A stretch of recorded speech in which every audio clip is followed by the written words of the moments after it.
Souvenir El Shaddai. Sebagai awalan, saya akan mulai di bagian pertama. Bagaimana bagian pertamanya? Seperti ini. Bagian pertama ringkasan dari pelaksanaan usaha, kegiatan pokok perusahaan, dan sistem pengolahannya. Nama perusahaan yang akan diambil dari proyek ini adalah El Shaddai Gift. Perusahaan yang memproduksi bingkisan untuk berbagai kegiatan seperti ulang tahun, penghargaan karyawan, dan sebagainya. Sistem pengolahan yang dipergunakan adalah packaging dan desain grafis. Packaging dilakukan dengan barang-barang yang akan dibeli di pasaran atau supplier terpercaya dengan predikat yang baik. Untuk yang kedua, ciri dari produk, jasa, dan pelayanannya. Ciri dari produk yang menjadi fokus usaha adalah desain yang menarik dan dapat dikustomasi dengan keinginan customer atau pembeli. Dasar dari pengenaan harga juga disesuaikan dengan tema yang diinginkan serta budget yang dimiliki oleh customer. Kustomasi dilakukan dengan berdiskusi dengan customer dan mengetahui keinginan customer tersebut terhadap produk yang akan dipesan. Untuk yang selanjutnya, ukuran pasar atau potensi pasar. Pengertian market size adalah total konsumen atau pembeli yang memiliki potensi di pasar tertentu. Dalam kegiatan ini, potensi pasar cukup besar dan sangat bergantung pada jaringan komunikasi yang dimiliki owner perusahaan. Hal ini disebabkan pola pemasaran yang akan diterapkan selain melalui media sosial adalah person to person. Prospek kegiatan usaha hampers ini sangatlah luas karena semua orang dapat menjadi customer, dan sebagai catatan, setiap harinya ada saja orang yang berulang tahun atau memiliki acara tertentu. Untuk yang selanjutnya, ringkasan proyeksi keuangan. Sebagai modal awal usaha ini tidaklah memerlukan dana yang terlalu besar. Sebagian besar digunakan untuk kegiatan pemasaran, pembelian souvenir, dan biaya cetak desain. Margin laba yang dihasilkan akan digunakan kembali untuk riset pasar dan sebagai tabungan, serta dana darurat yang akan dipergunakan untuk penunjang kegiatan usahanya ke depan. Customer dapat memesan dengan minimal pembelian 20 pieces dan pembayaran dilakukan secara penuh saat final design sudah disetujui oleh kedua belah pihak. Pembayaran dapat dilakukan via transfer ataupun uang cash atau tunai.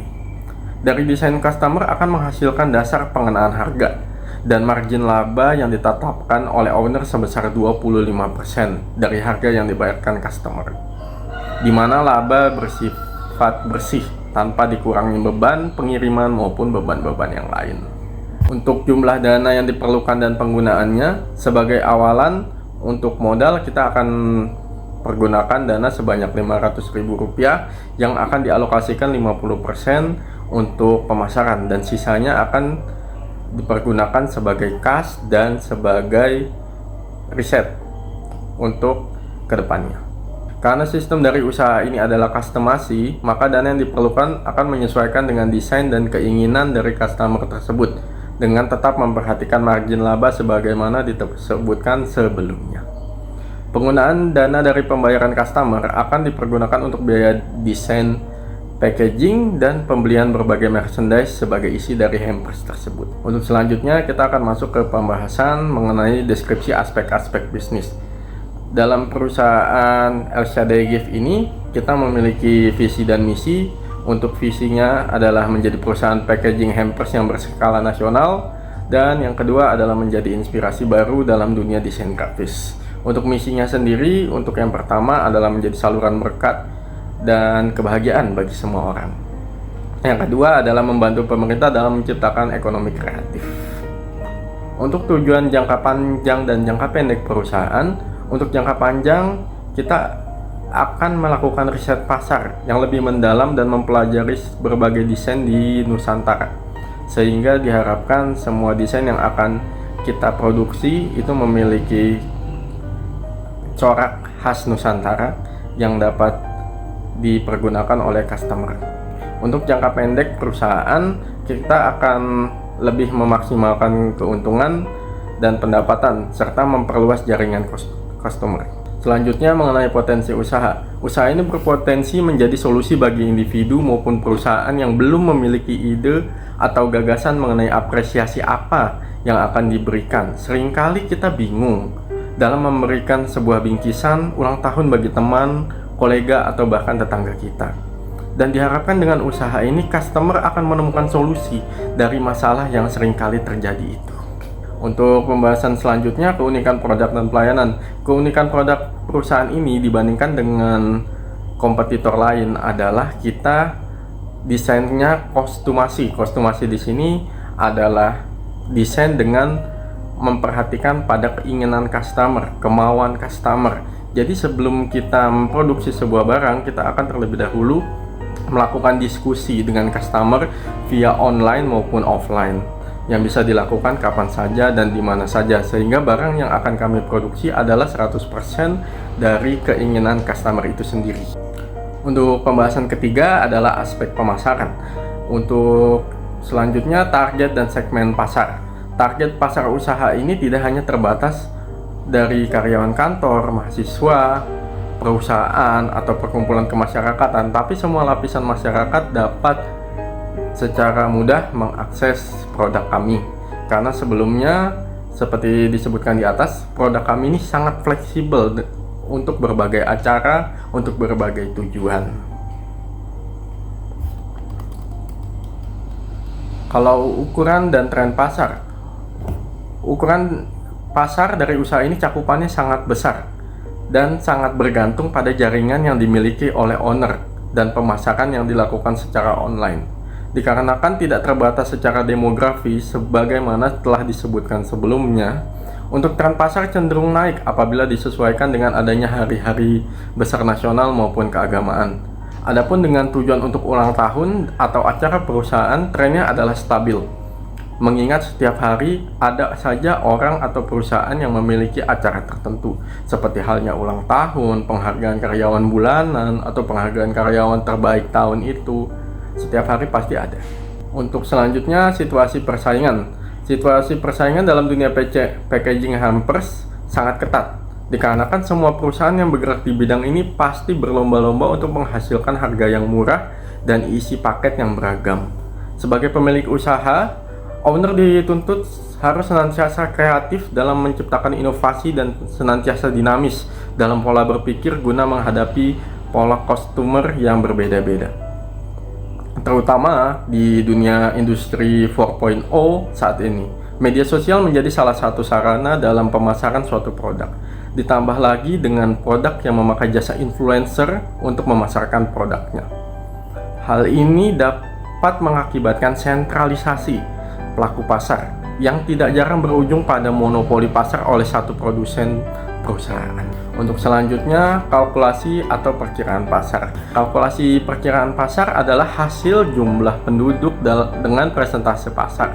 Dalam usaha ini, kita ambil contoh di salah satu gedung perusahaan tempat owner bekerja, ada 200 orang karyawan dengan jumlah persentase orang yang senang untuk memberikan hadiah saat dia berulang tahun adalah sebesar 30%. Maka jika dihitung, dapat dilihat pada perhitungan ini, ukuran pasar sasaran 200 akan dikalikan dengan 30% menghasilkan 60%. Dari hitungan seperti ini diperoleh 60 karyawan potensial yang akan membeli produk yang owner miliki. Untuk selanjutnya, strategi pasar, penjualan, dan distribusi. Strategi pasar adalah sebuah rencana yang dirancang sedemikian rupa untuk mencapai tujuan pemasaran perusahaan. Adapun usaha ini memakai strategi dalam skala kecil, yaitu person to person, dan skala besar. Skala besarnya adalah membuat konten media sosial.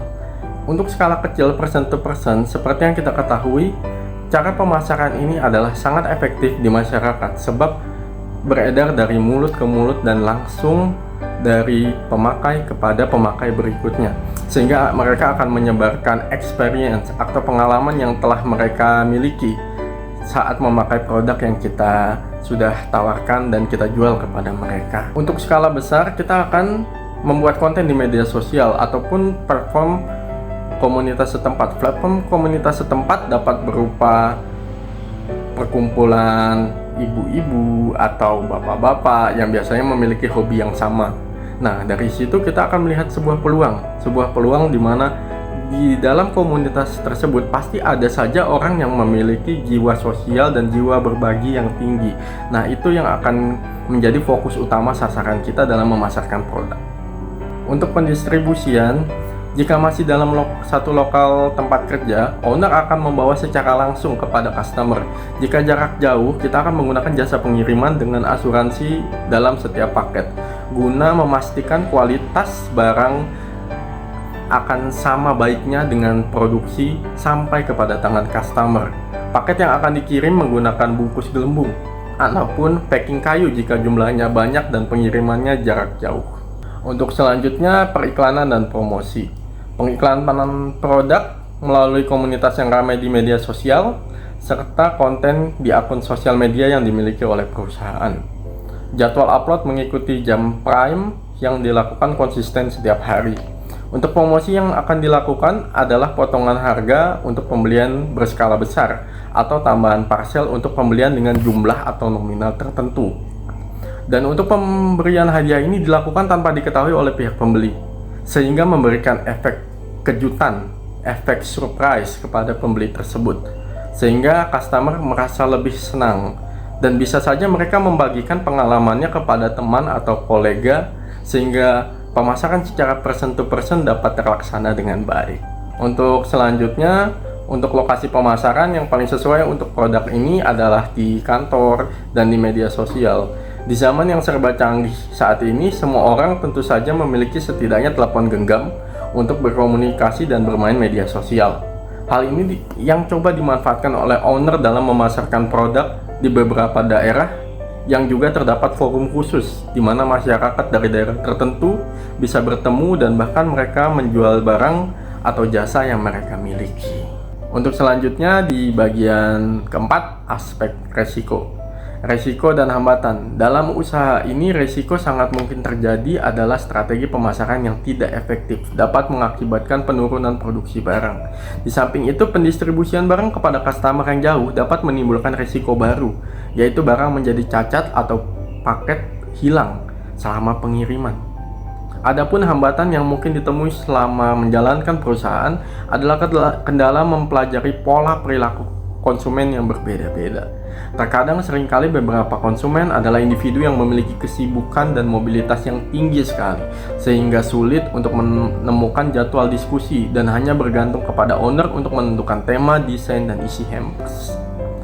Sebagai tindakan alternatif yang akan dilakukan untuk meminimalisir atau meniadakan risiko tersebut, untuk strategi pemasaran yang kurang efektif, kita akan menerapkan pola branding, yaitu konsisten terhadap apa yang kita pasarkan dan kontinuitas dari konten yang kita buat. Acap kali kita menemukan banyak produk yang tidak fokus dalam memasarkan produknya. Seringkali berganti-ganti tema konten, sehingga branding tidak dapat diserap secara maksimal oleh calon pembeli. Branding akan membuat customer lebih mengenal bagaimana perusahaan berjalan dan menjadi identitas yang senantiasa akan melekat pada perusahaan. Branding bukan hanya bicara mengenai janji atau perkataan belaka, tetapi harus diimplementasikan dalam kegiatan produksi, kualitas barang, keandalan manajemen, pemecahan masalah, kecepatan pengiriman barang, dan sebagainya. Dengan adanya pola tersebut, maka diharapkan pemasaran akan maksimal. Selanjutnya, untuk alternatif dari risiko pengiriman, perusahaan akan memakai jasa kirim dengan asuransi pada setiap paket, supaya setiap paket yang dikirim memiliki proteksi lebih untuk sampai ke tangan customer dalam keadaan baik. Pihak manajemen juga akan menambahkan kemasan gelembung pada setiap paket yang dikirim, serta box kayu jika pemesanan dalam jumlah besar dan tempatnya jauh dari owner. Hal ini bertujuan agar customer mendapatkan hasil yang sama dengan yang saat dikemas oleh perusahaan. Untuk hambatan yang timbul dari pola customer yang berbeda-beda, pihak manajemen perusahaan akan berusaha semaksimal mungkin untuk melayani dengan profesional kepada customer, dan manajemen dituntut harus selalu memiliki ide yang segar sebagai gambaran customer yang memiliki kesibukan, sehingga tidak bisa diajak berdiskusi. Untuk bagian kelima, di bagian aspek finansial atau kelayakan usaha. Untuk skema alokasi modal dan produksi, untuk modal usaha seperti yang bisa kita lihat, modal usahanya 500.000 yang akan dialokasikan 100.000 untuk kas, biaya pemasaran 250.000 dan biaya riset dan pengembangan 150.000. Untuk skema produksinya, yang pertama ada pesanan dengan budget 2 juta untuk 20 paket pengiriman wilayah Jabodetabek. Biaya cetak desain adalah 300.000 dengan per satu paket dihargai 15.000. Untuk biaya pembelian merchandise 1.050.000, biaya kirim dan asuransi 100.000, biaya pengemasan 50.000, dan margin laba seperti yang dijelaskan di atas 25% dari total pembayaran adalah Rp500.000. Untuk pesanan kedua, budget 3 juta untuk 20 paket pengiriman wilayah non Jabodetabek. Pengiriman untuk wilayah non-Jabodetabek memiliki biaya yang lebih mahal dikarenakan jarak dan asuransi yang diberikan oleh pihak jasa kirim. Untuk biaya cetak desain sama, tetap 300.000 untuk satu paket 15.000. Yang membedakan di sini adalah biaya pembelian merchandise lebih besar 1.500.000, biaya kirim dan asuransi menjadi 300.000, biaya pengemasan karena menggunakan packing kayu 150.000, dan margin laba seperti yang sudah diharapkan 25% dari total pembayaran, yaitu 750.000. Untuk pesanan ketiga, budgetnya 1 juta untuk 20 paket, tapi pengirimannya hanya ke tempat kerja owner. Untuk biaya cetak desain 200.000, untuk per satu paketnya 10.000, biaya pembelian merchandise 500.000, biaya pengemasan 50.000, dan margin laba sesuai dengan yang diharapkan adalah 25% dari total pembayaran, yaitu 250.000. Perlu diketahui juga, untuk pembelian merchandise dilakukan di beberapa supplier yang sebelumnya telah dikenal melalui riset pada awal pembukaan. Biaya angkut dianggap tidak ada karena pembelian dilakukan langsung menggunakan kendaraan pribadi. Dari data di atas disimpulkan bahwa untuk mencapai BEP atau Break Even Point diperoleh pada saat pemesanan pertama dengan budget customer sebesar 2 juta rupiah dengan pengiriman wilayah Jabodetabek, menghasilkan margin laba sebesar 500.000 sesuai dengan modal awal di store Rp500.000. Selanjutnya, untuk sumber dana dan pemakaian dana. Sumber dana sebagai modal awal diambil dari gaji owner, diperoleh dari perusahaan tempat bekerja setiap bulan. Sebagaimana disebutkan di atas, maka pemakaian dana akan dialokasikan sebesar 50% dari modal di store untuk biaya pemasaran dan sisanya sebagai kas dan biaya riset.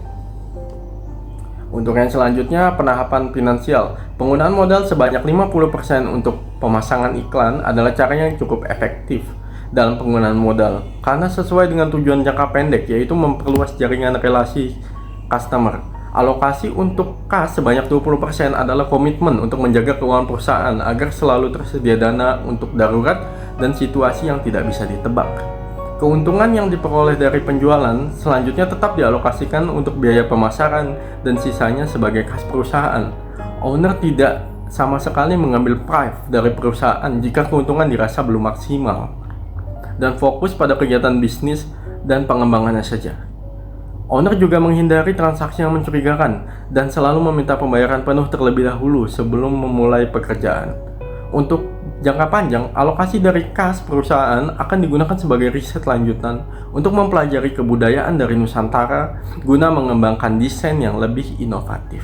Sampailah kita di bagian terakhir, yaitu kesimpulan. Dari berbagai perencanaan di atas diperoleh kesimpulan bahwa toko LCAD Gift merupakan salah satu peluang bisnis yang baik. Hal ini dibuktikan dengan perencanaan yang matang dan penerapan strategi yang sudah dipelajari sebelumnya, serta perhitungan perkiraan sebanyak 30% karyawan akan membeli produk ini. Namun, keberhasilan usaha harus bergantung kepada jaringan yang dimiliki oleh owner dan kreativitas pribadi dalam hal pengembangan dan pemasaran usaha. Semoga untuk kedepannya usaha ini dapat berlangsung sebagaimana harapan owner.